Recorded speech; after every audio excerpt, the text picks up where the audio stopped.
குருவே சரணம். சிம்ம ராசிக்கு சந்திராஷ்டமம் கெடுதல் செய்யாது.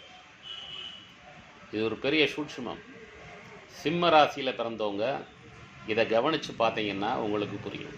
ஏன்னா சிம்ம ராசிக்கு 12ஆம் இடத்து விரையாதிபதி சந்திரன். அந்த விரையாதிபதி 8ஆம் பாவத்தில் மறைவது கெடுதல் செய்யாது. கவனித்து உங்கள் நாட்களில் உங்களுக்கு சந்திராஷ்டம் வரக்கூடிய நாட்களில் நீங்கள் கவனித்து பாருங்கள். இந்த விதிவிலக்கு புரியும். இவ்வாறு ஒவ்வொரு ராசிக்கும் ஒவ்வொரு நட்சத்திரத்துக்கும் பல விதிவிலக்குகள் இருக்குது. நம்ம விதிகளை மட்டுமே பார்த்துட்டு விதிவிலக்கில் கவனிக்கலைன்னா ஜெயிக்கிறதுக்கான வாய்ப்பு ரொம்ப கம்மி. உங்கள் ஜாதகத்தில் நீங்கள் விதிகளை பார்ப்பது போல் விதி விலக்குகளையும் கவனித்து பாருங்கள். கண்டிப்பாக நீங்கள் வெற்றியடைவீர்கள். வாழ்த்துக்கள்.